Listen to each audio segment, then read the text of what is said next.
A ton of respect for the work that these guys have put in. This has been a really good process through this OTA phase, and obviously we'll transition into the mini camp next weekend. So open up for questions. Do you like what you've seen out of that offensive line, the five, the way you've kind of remained that consistent so far? Do you like what you've seen out of that group? They've done a really nice job. Really enjoyed their work. Obviously, they're doing everything they can in the capacity of OTAs, and so it's been really good work. Those guys working together is a critical aspect of this thing, and so they've done a nice job. We feel good. You had talked about some of the communication, some of the nonverbal communication.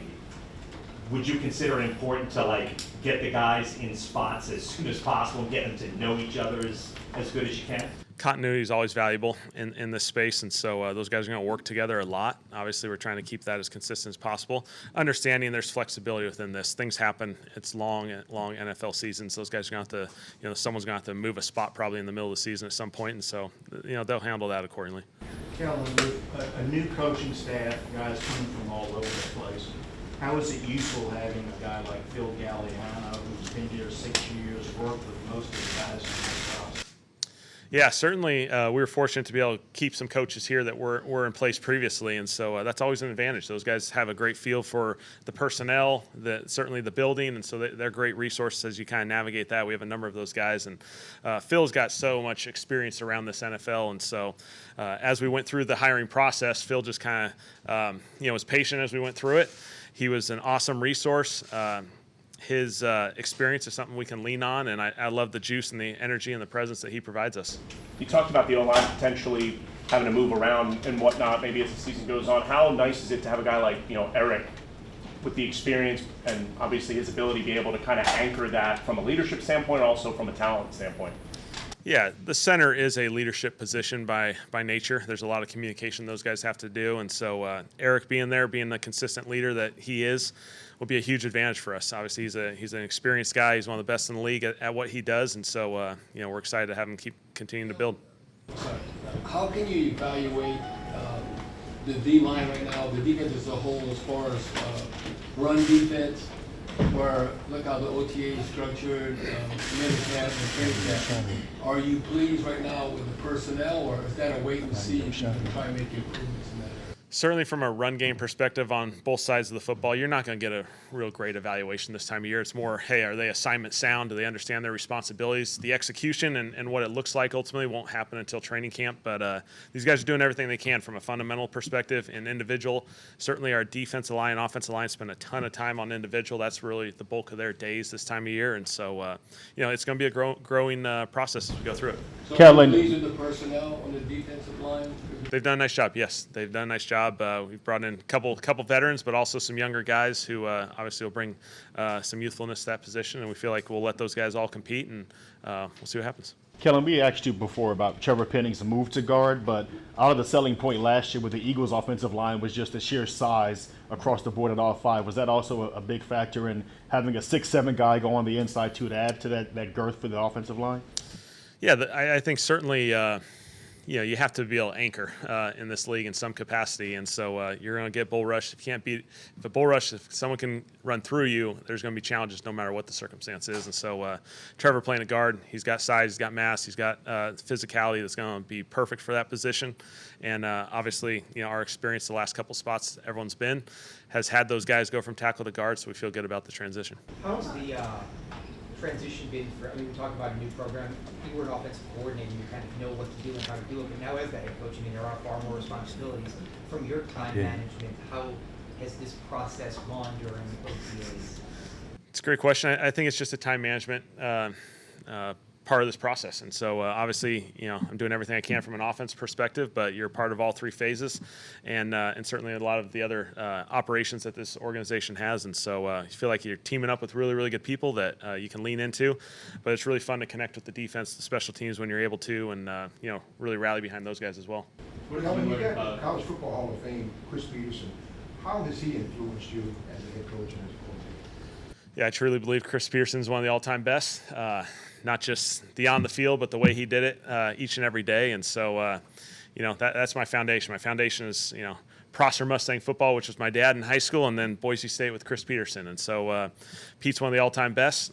He's still someone that I think a lot of coaches in this profession lean into because of the resource and the experience that he is. What have you learned about the team, the roster, the building, whatever, through this OTA process, and you've had a chance to do that? A lot of it's just makeup, getting the right kind of guys in the room, and they're competing their tails off and working really, really hard. And when you see these guys work their tails off, create really, really good habits, and then connect as guys, we feel like we're heading in the right direction. We're ready to go compete, come fall. You're number 3 for players who were drafted a couple of years ago. Maybe you have struggled, you have players who have played pretty well. Year 3, that where you gauge that, hey, in the NFL, they can really get it, and if they play pretty well, that they can dominate in year 3 a little bit better. Yeah, I would just say as we came into this process, it was a blank slate. Big emphasis there. Understand we recognize all the things that have happened, good or bad, in the past, and certainly there's plenty of good there. But it's a blank slate for everyone. Everyone has a clean opportunity, clean chance to just go compete, create really good habits, show themselves. And guys in year 3 are certainly guys that have created a routine in the NFL now. They're a couple years in, so they should have a good space to just hone in and focus and put their best foot forward. How do you think this scheme change benefits someone like Kool-Aid and Chemistry? Just what are you guys asking them to do differently, and like the vision, the way you guys all play zone? It's a great question. I think for Kool-Aid, it's just continue to grow and develop more on a personal level. And I think the tools that hopefully we provide from a defense perspective, a couple of the different ways that we can play, will allow him to just have more tools in the toolbox, and we'll see what happens. And using him as a punt returner, is that something you guys are interested in? We'll just navigate that as it continues to grow. We'll see. How excited are you for fans? I mean, it's the first time people get to see kind of the Kellen Moore era in the 25 edition next week. Yeah, it'll be fun. Minicamp open to the public, and so that'll be a fun part of this. And certainly, when we come back in July and training camp's here for, the front end of it, I think it'll be an awesome opportunity for us just to connect with our community, get as many people here as they can, and have a lot of fun doing that. You talk a little bit about impressions of Alontae Taylor, just the energy, the everything in these 3 weeks. What have you learned about Alontae Taylor in OTAs? Yeah, I love watching Alontae. He is he's everything you want. He competes every day. He's got juice. He's got energy. He's out there flying around. He can play a number of positions. Just feel like he's going to become a really prominent leader for our team. You talk a little bit about intangibles, kind of with the OTA structure. Does that change as you get into minicamp? Minicamp would be very similar to what our OTAs have been. We'll have a few days of that next week, and so it'll be similar structure. Once we get to training camp, obviously, once the pads come on, there'll be a much more physical component. Do you expect to get Alvin and Tyron back for minicamp? Yeah, certainly we anticipate minicamp. Everyone will be here. Oh, well, sorry. What are you looking for just at that spot, like behind Alvin, like for backup running back, or just RB2? Like, what do you kind of? Consistency for the most part. They're all talented runners. They can run the football. They got a good space there. The pass protection's huge, and the consistency. When you talk about the right people, I know Foster Moreau's from here. Like the fact that he's injured and he's taking part, is that kind of what you're talking about? People that seem to be cut from that kind of. Foster's one of the all-time best. I have loved every interaction with Foster since I got here. He is everything we want in our program, and so I think he's a great example. He can't do much of anything from a physical standpoint. He's out there every day. He's in every meeting. He's leading the group. He's got a voice, and you hear it in 7-on-7 periods, and he's chewing and yelling at people left and right, and so it's special. I think he's everything we want. Kellen, going back to the running back room and what you're looking for behind Alvin Kamara, what about Clyde Edwards-Helaire? What has he been doing, and how has he impressed you? Yeah, Clyde's done a nice job. Just like a bunch of these guys hopped in there. Obviously he can lean into some experience that he has in the NFL, which is great. And we'll just continue to grow and develop there, but feel good with where he's going. How do you think, you were talking about Kool-Aid with a different scheme and whatnot, what do you think this defensive scheme could do for a guy like Chase Young? Well, certainly he's going to be a pass rusher, and there'll be some versatile roles that he'll be able to do, and we'll be able to line up in some different fronts and structures and all that fun stuff. But allow him to maximize, be an edge rusher, play with some width, and get after the QB. Is there a bit of a discovery process on the defensive line at this point, just figuring out what guys can do in this new system? Yes, absolutely. O-line, D-line, a lot of this is going to get figured out in training camp. That's just the reality of OTAs, and so they're doing everything they can. They're competing. Love the heck out of those guys, and once that comes, we'll get a better feel for them. I saw you went to Tulane. How was that, and your relationship with John Summerall? I mean, you're all kind of same age, kind of up and coming young coach? Yeah, no, it's been fun. Obviously, having an opportunity to come down here, connect with John fairly early. Our kids are roughly the same age, and so there's some overlap there. And so what he's doing at Tulane's awesome. It's really, really special. I see the the program that they're becoming, and it was a really exciting opportunity. I went down there and spent a little time with them, and so it was a lot of fun. Apologize if I missed him out on the field today. Is Quincy Riley close to being able to participate? Yeah, he's progressing really well. We're heading in the right direction, so it's good. Did Ruiz miss because of an injury or? No, yeah, Caesar's okay. Kind of a return question. Chris Olave, is that something that like you want in your experience, or just what? Doesn't hurt for guys to get back there and continue to catch them, and so you never know. What does Godshall bring to the team with his veteran experience on the D-line? Yeah, from a physical standpoint, he's a really stout defensive lineman. Been a really one of those premier guys in this league for a long time. I think he's a really good example. Sometimes he doesn't have the fancy sack numbers and all those things that maybe are catchy for people. This league's viewed him as a premier interior defensive lineman for a really long time, and so we feel fortunate to have him. His experience, his leadership has been second to none. Chase is obviously, coming off a year where he had the neck surgery and whatnot going into that season. Now being healthy coming into this year, you mentioned him as a pass rusher. How much do you think his ability can kind of bolster, what y'all want to do, and how much of a boost does he kind of give y'all? Yeah, I'd just say for Chase, obviously it's a great offseason where he hasn't had to go through the rehab process, the same that he's done in the past, and so he's had a great offseason, and he's ready to go. Speaking of Chris Olave, just like anytime his name was brought up this offseason, other teams fans like, oh, can we trade for this guy? What did you kind of make of that? Yeah, I wouldn't worry too much about that. We feel really good about Chris. He's had an excellent offseason. He's had an excellent career so far, and he's going to have an excellent future. Is it a compliment to him, though, that he got that skills? People want good players, and so they're always chasing and finding ways to get good players on their team, and we feel like we got a good one in him. Where do you feel, obviously last time we saw him, he was dealing with a concussion issue, and we just didn't know where that was going to go last year. How have your kind of experiences gone with him in that? Because I know you talked to a lot of specialists.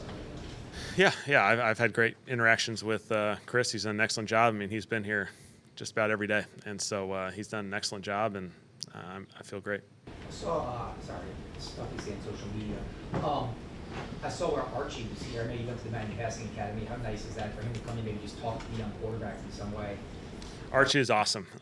He's one of the all-time best player and person, and we all know that, and so it was really cool to have him come down and spend the day with the team. He broke the team down, shared a few words, and connected with those guys. And so, it's really cool, especially from a quarterback perspective. A lot of us have gone through that Manning Passing Academy and the impact it's had on not just this community, but college football and certainly quarterback play across this entire country. It seems like most of these quarterbacks, even coming out of the draft, they've all been through that experience. And so Archie's one of the all-time best. Wrapping up the OTA session, but how do you feel about where Shuck and Spencer and Hayner are as far as learning the offense?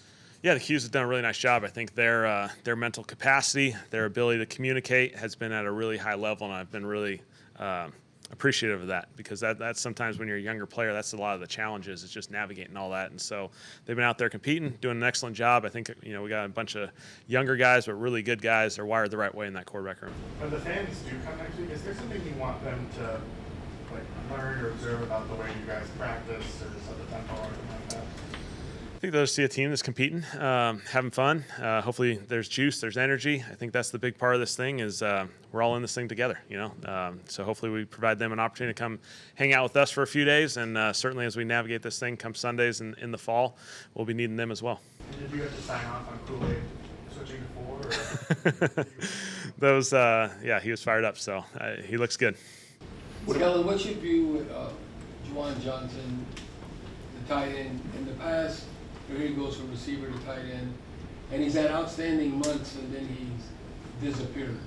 Or how could you get with him to have maybe that complete season and contributing throughout the season? I can't account for the past, but what Juwan's done this offseason has been excellent. He has not lost any of that receiver skills. That's pretty evident when you see him out there moving, and just the ability to move as a bigger body. And so we feel like he's going to be an awesome asset for us. He's going to make some big-time plays in the pass game, and he's willing to get dirty in the run game, which is special. What have been your impressions of Peoples-Jones? Yeah, done a nice job. Obviously, a great example of coming to the rookie minicamp, just hopping in there, doing everything he could. then earning the opportunity to stay here. And so, he's a depth player. Obviously, he's got experience in this league. He's done a good job. This might be a dumb question. The names on the back of the practice jerseys is not something that they've had in the past. Is that a you thing? Like, how did that happen? Yeah, we just put them on the back just for, make sure everyone knows each other.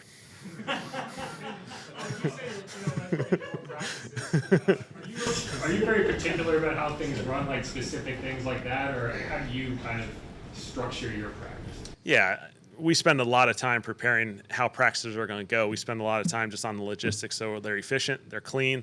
For these players, we want to maximize their opportunities. We don't want to waste their time. And so, we got a bunch of really good guys. I mean, from a jersey standpoint, Bum's one of the all-time best in this league, and so we feel fortunate to have him too. Were you forgetting any names or anything and just needed the clarity on the jerseys or something?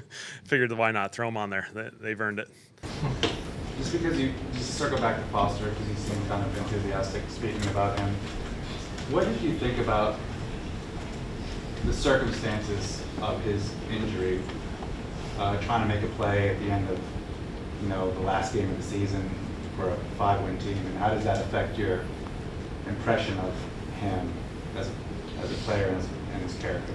Yeah, I just think Foster's everything we want in Saints football. He's the excellent leader, the excellent example in the community. He works his tail off. Again, everything he's done in this offseason has helped our football team, and when his opportunity presents itself, you have 100% confidence that he's going to be ready to rock and roll and go out there and compete for us again. Is he from ACL? What's that? He just cut off a knee, yeah. How much have you enjoyed the community events you've been? How much have you been enjoying the community events you've been doing? I saw you did some painting the other day and things like that. We've had a lot of fun, just opportunities to connect as a team, and then this past week having a chance to connect with the community. They're always special opportunities. Again, quickly realize as I've moved here, this is a special community, and the more we can connect, the more we're going to build this thing together. Will your mini camp practices look different than these, or do you expect it to be sort of a continuation? They'll be very similar. How do you guys weigh a mistake? Looking at the quarterbacks, we come out, it's we threw a pick or whatever. How do you guys weigh mistakes within kind of what you're looking at right now? Yeah, mistakes are mistakes, but we also acknowledge mistakes are part of this process. We're not to Sundays in the fall, and so you make mistakes, you get to learn from them, and hopefully we're not seeing a repeat pattern. That's the goal for everyone, and so.